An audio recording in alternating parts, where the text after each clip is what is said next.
اسی طرح سے باقاعدہ سلور کی شکل میں ہو، جس شکل میں بھی ہو، وہ سب کے سب منع ہیں، وہ نہیں پہننا چاہیے۔ اس کے 18واں سوال کیا گیا، ما حکم العمل بالقوانین المخالف للاسلام، ان قوانین پر عمل کرنے کا حکم کیا ہے جو اسلام کے خلاف ہیں؟ تو کہا کہ کفر ہے۔ اللہ نے قرآن میں کہا، وَمَن لَّمْ يَحْكُم بِمَا أَنزَلَ اللَّهُ فَأُولَٰئِكَ هُمُ الْكَافِرُونَ، جو بندہ اللہ کے فیصلے سے راضی نہ ہو وہ لوگ کافر ہیں۔ آج موجودہ زمانے کا یہ بہت بڑا المیہ اور دکھ کی بات ہے کہ لوگ آج اسلامی تعلیم سے، قانون سے راضی نہیں ہیں۔ آج اگر غیروں نے کوئی قانون پیش کیا جس میں ان کا کوئی بظاہر فائدہ نظر آئے تو ہماری عورتیں خاص کر سمجھتی ہیں کہ اسلام ہم پہ ظلم کرتا ہے، میراث میں ایک حصہ دیتا ہے، اور ہمیں ایک جو ہے شادی کی تعلیم دیتا ہے، جبکہ مرد حضرات کو 4 شادیاں جو ہے کرنے کی تعلیم دیتا ہے، ہمیں با پردہ رہنے کا حکم دیتا ہے، گھر میں رہنا عورتوں کا یہ بہتر ہے، اس طرح کی تاکیدی جو ہے باتیں شریعت میں ہمیں ملتی ہیں۔ یہ سب ہم پر ظلم ہے، ظلم ہے، نعوذ باللہ۔ اگر کوئی اللہ کے قانون کو ناپسند کرے، اوروں کے قانون کو پسند کرے، تو اللہ نے قرآن میں کہا کہ یہ کفر ہے، یہ ناشکری ہے، یہ اس سے بچنا چاہیے۔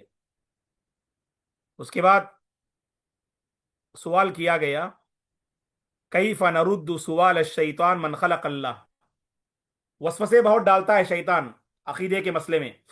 معزز طلبہ اور طالبات، وسوسے بہت ڈالتا ہے میرے اور آپ کے ذہن میں، خاص کر آج کے دور میں۔ وہ مذہب صحیح ہے کیا؟ یہ طریقہ صحیح ہے کیا؟ وہ طریقہ صحیح ہے کیا؟ اسلام کا پاکیزہ طریقہ سچا ہے، اسلام کی پاکیزہ تعلیم سچی ہے، یہ پورا پورا ایمان ہونا چاہیے۔ ہم نے کہا کہ آمنا باللہ، آمنت باللہ ورسولہ، اللہ پر اور اس کے پیغمبروں پر ہمارا ایمان ہے، اور پیغمبر پر جو شریعت نازل ہوئی اس سے ہم راضی برضا ہیں۔ تو یہاں پر کبھی کبھار سوال شیطان ذہن میں کیا لاتا ہے، من خلق اللہ، اللہ کو کس نے پیدا کیا؟ جیسے اللہ کے نبی نے فرمایا صلی اللہ علیہ وسلم نے، تم میں سے کسی کے ذہن میں شیطان وسوسے ڈالتا ہے، فلاں کو کس نے پیدا کیا، فلاں کو کس نے پیدا کیا، فلاں کو کس نے پیدا کیا، یہاں تک کہ وہ یہ سوچ دل میں ڈالتا ہے، من خلق ربک، تمہارے رب کو کس نے پیدا کیا۔ اور جب اس طرح کا وسوسہ شیطان تمہارے ذہنوں میں ڈالے، اللہ کے نبی نے فرمایا فَلْيَسْتَعِذْ بِاللَّهِ، کہ تم اللہ تعالیٰ کی پناہ میں آ جاؤ۔ اور اللہ نے قرآن میں کہا سورہ انفال میں اور سورہ فصلت میں، وَإِمَّا يَنزَغَنَّكَ مِنَ الشَّيْطَانِ نَزْغٌ فَاسْتَعِذْ بِاللَّهِ، اگر شیطان کی طرف سے تمہیں کچوکا ملے تو فوری طور پر اللہ کی پناہ میں آ جاؤ، یہ شیطان کی طرف سے تمہارے عقیدے کے لیے آفت ہے، تمہارے عقیدے کے لیے آفت ہے یہ۔ تو ایسے سوال کے موقع پر فوری طور پر کیا کرنا، ایک آمنت باللہ ورسولہ پڑھنا، اور اسی طرح سے اللہ احد، اللہ الصمد، لم یلد ولم یولد ولم یکن لہ کفوا احد، پھر بائیں جانب 3 مرتبہ تھوک نہیں نکلنی چاہیے، بائیں جانب 3 مرتبہ تھوکے، اور اعوذ باللہ من الشیطان الرجیم پڑھ لے۔ کیا کرنا، آمنت باللہ ورسولہ، اللہ احد، اللہ الصمد، لم یلد ولم یولد ولم یکن لہ کفوا احد پڑھیں۔ اس کے بعد کیا کریں، اپنے بائیں جانب 3 مرتبہ تھوک لیں اور اعوذ باللہ من الشیطان الرجیم پڑھ لیں انشاءاللہ۔ ضرور آپ کے دل میں جو وسوسہ پیدا ہوا، اللہ تعالیٰ اس وسوسے کو دور کر دیں گے۔ کیونکہ دور حاضر میں جب باہر نکلتے ہیں دوستو، تو بہت ساری تہذیبیں ایسی نظر آتی ہیں جو آنکھوں کو خیرہ کرنے والی ہیں، جو ہمیں بہت اچھی لگتی ہیں۔ ہاں فرمائیے۔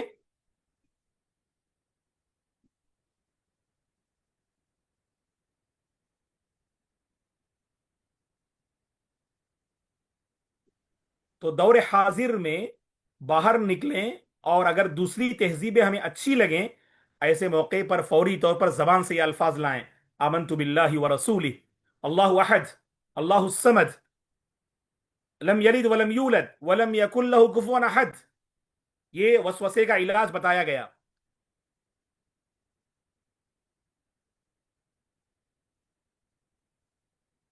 آواز سمجھ میں آ رہی ہے؟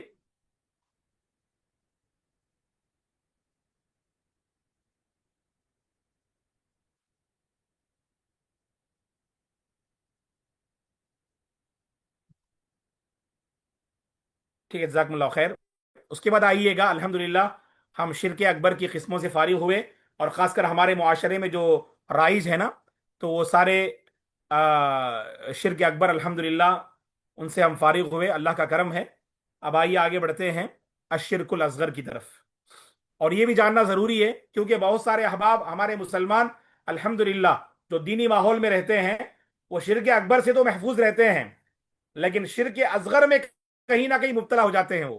اب آئیے سب سے پہلے معلوم کرتے ہیں شرک اصغر کیا ہے۔ کہا کہ سب سے پہلے شرک اصغر ہوا الریا، وہ ریا کاری ہے۔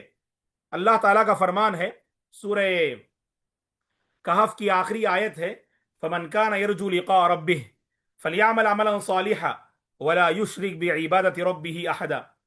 جو بندہ رب سے ملاقات کرنا چاہتا ہے، جو بندہ اللہ کا دیدار چاہتا ہے، اسے چاہیے کہ وہ نیک عمل کرے اور اللہ کے ساتھ کسی کو شریک نہ کرے، اور اللہ کے ساتھ کسی کو شریک نہ کرے۔ ایک منٹ،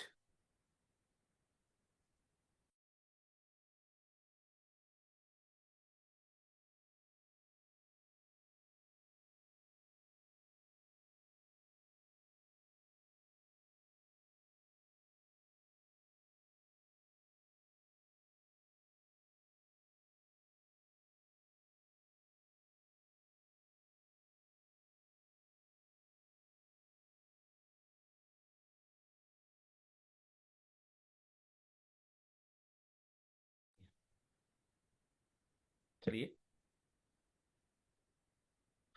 تو ریاکاری یہ سورہ کہف کی آخری آیت کریمہ ہے، ہم اس سے بچیں۔ مشن آف صفا کیا شیخ کچھ اب ہاتھ ریز کر رہے ہیں اس طرح سے؟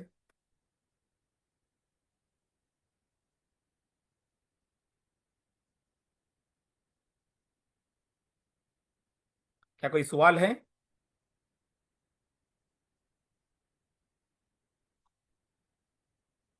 اور خود اللہ کے نبی نے ایک حدیث میں صراحت کے ساتھ آپ نے فرمایا، ان اخوف ما اخاف علیکم الشرک الاصغر، سب سے زیادہ مجھے خوف تم پر اے میرے صحابہ، اور آپ اپنی امت سے مخاطب ہیں، اے میری امتیو، سب سے زیادہ مجھے خوف شرک اصغر سے ہے۔ اور شرک اصغر کیا ہے؟ آپ نے فرمایا الریا، ریاکاری، شو آف، اوروں کے لیے کام کرنا، اوروں کے لیے عبادت کرنا، اوروں کے لیے نیک بن کے رہنا، یہ ریاکاری ہے۔ اور اسی طرح شرک اصغر میں ایک اور بات ہے، ریاکاری کے ساتھ بندہ اللہ تعالی کی مشیت میں اس طرح کے الفاظ کہے، لولا اللہ و فلان او ما شاء اللہ وشید، اگر اللہ اور فلاں نہیں ہوتے، اگر آپ، اگر اللہ اور آپ نہیں چاہتے، یہ سب جو ہے اللہ اکبر شرکی الفاظ ہیں۔ یہ اللہ کے ساتھ کسی کو مت ملائیے۔ مشہور حدیث آپ جانتے ہیں، ایک شخص اللہ کے نبی سے آ کر عرض کیے، ماشاء اللہ وشیت، اللہ جو چاہیں اور اے نبی آپ جو چاہیں۔ آپ نے کہا کہ قل ماشاء اللہ وحدہ، تم کہہ دو کہ صرف اللہ جو چاہے۔ تو اللہ کے ساتھ اگر اللہ اور آپ چاہیں، جیسے بعض لوگ غلو کرتے ہوئے بول دیتے کسی کی تعریف میں، اللہ کی مشیت کے ساتھ اس کو ملا دیتے آپ، تو یہ ملانا بھی شرک اصغر ہے۔ تو ریاکاری شرک اصغر ہے، اللہ کی مشیت میں اوروں کو شامل کرنا بھی شرک اصغر ہے۔ اور تیسری چیز، حل یجوز الحلف بغیر اللہ، کیا غیر اللہ کے نام پہ قسم کھا سکتے آپ؟ کہا کہ نہیں، غیر اللہ کے نام پہ قسم نہیں کھانا آپ، یہ بھی شرک اصغر ہے۔ اگر غیر اللہ کے نام پر قسم کھانا حلال سمجھے تو وہ شرک اکبر ہے وہ، لیکن بندہ جو ہے عادت بن گئی ہے، اللہ کے علاوہ اوروں کے نام پر بھی، سرزمین ہندوستان کی قسم، تمہارے ابو کی قسم، امی کی قسم، فلاں کی قسم، میرے بچوں کی قسم، تو کہا کہ نہیں، میری تجارت کی قسم، میری روزی روٹی کی قسم، اوروں، اللہ کے علاوہ اوروں کے نام پہ قسم کھانا یہ جائز نہیں ہے۔ حتیٰ کہ قرآن کے حوالے سے بھی علماء نے کہا کہ آپ قسم نہ کھائیں آپ، اللہ کہ قرآن کے جو الفاظ ہیں اگر ان کی قسم کھاتے ہیں تو علماء نے اس کو جائز قرار دیا، الفاظ القرآن، کیونکہ وہ اللہ کے الفاظ ہیں وہ۔ لیکن قرآن ہم کہتے ہیں تو اس میں دو تختیاں آتی ہیں، جزدانوں میں لپیٹ کر دو تختیاں، تو وہ تو نعوذ باللہ شامل نہیں ہے قرآن میں۔ اسی لیے جو ہے قرآن کی قسم نہ کھائیں بہتر ہے. بعض لوگ قرآن ہاتھ پہ لے لیتے اور انتقال کے بعد بولتے ہیں ہماری امی جو ہے ہاتھ میں قسم کھا کر بولے بیٹا اور بیٹی کو برابر حصہ دینا بول کر. تو یہ سب بالکل غلط ہے. یہ اللہ نے قرآن میں کہا قل بلا وربی لتبعثن. اللہ نے وہاں پر جو ہے رب کی قسم کھائی ہے، خود کی قسم یعنی اللہ کی قسم ہے وہاں. اور اللہ کے نبی نے واضح فرمایا من حلف بغیر اللہ فقد اشرک. جو بندہ اللہ کے علاوہ اوروں کے نام پہ قسم کھاتا ہے اس نے شرک کیا. اور اسی لیے اللہ کے نبی نے فرمایا من کان حالفا فلیحلف باللہ. اگر کسی کو قسم کھانی ہے تو صرف اللہ کے نام کی قسم کھائے. ایک مرتبہ عمر بن خطاب رضی اللہ عنہ نے باپ کی قسم کھائی، اللہ کے نبی نے منع کیا، تو وہیں پر انہوں نے کہا اس کے بعد میں کبھی باپ کی قسم نہیں کھاؤں گا. اور آپ نے ان کو نصیحت کرتے ہوئے فرمایا من کان حالفا فلیحلف باللہ. اگر کسی کو قسم کھانی ہی ہے تو اللہ کے نام کی قسم کھائے. ہاں بات میں وزن پیدا کرنے کے لیے آپ قسم کھاتے ہیں تو بہت درست ہے. بعض لوگ ہر بات پہ قسم کھاتے ہیں، واللہ میں گیا، واللہ میں آیا، واللہ میں سویا، واللہ میں کھایا، واللہ میں اٹھا.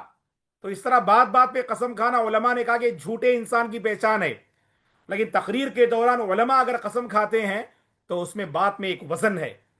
سامنے والے کو بات منوانے کے لیے اللہ کی قسم پوری تاریخ پڑھیے گا، 300 سال کی تاریخ میں آپ ایک دلیل بھی پیش نہیں کر سکتے کہ ہمارے نبی نے اور صحابہ میں سے کسی نے شب برات منائی ہو.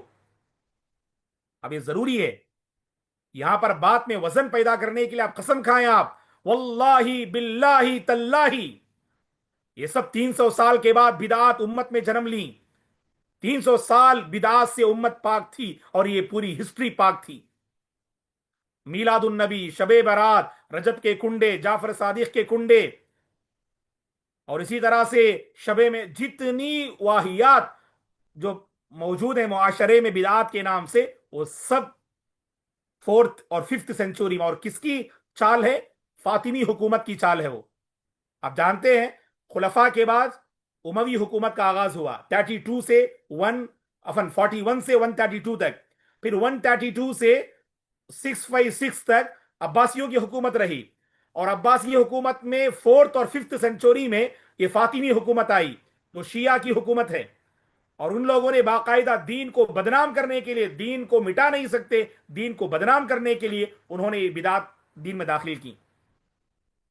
بہت سارے بادشاہ تو دین کے نام پر ایسی بدعات کو انہوں نے اختیار کیا. اور آج امت دیکھیے گا اللہ کی پناہ علماء منبر و محراب سے کہتے ہیں پھر بھی ماننے کے لیے تیار نہیں. افسوس کیا ہے، افسوس کیا ہے، ہمارے علماء قرآن کی غلط تفسیر کرتے ہیں. کون سی غلط تفسیر؟ سورہ دخان کی آیت اکثر پیش کرتے ہیں انا انزلناہ فی لیلۃ مبارکہ، اور کہتے ہیں کہ جو پچھلی رات جو گزری، کہتے ہیں کہ اسی شب برات کے بارے میں اللہ تعالیٰ نے کہا ہم نے اس قرآن کو لیلہ مبارکہ میں نازل کیا. اللہ کی قسم دوستو پوری تفسیر کھنگال لیجئے، ایک مفسر نے بھی یہ نہیں کہا وہاں لیلہ مبارکہ سے مراد شب برات ہے. منبر پر کھڑے ہو کر اللہ رحم کرے جھوٹ بولتے ہیں. ماننے کی صلاحیت بہت بڑی نعمت ہے. معزز طلبہ اور طالبات، عقیدہ پڑھتے ہیں ہم، عقیدے میں ایک نعمت یاد رکھنا، ماننے کی صلاحیت ہونا میرے اور آپ کے اندر، قبول کرنے کی صلاحیت ہونا میرے اور آپ کے اندر، تبھی ہم واحد مرتے دم تک بنے رہیں گے.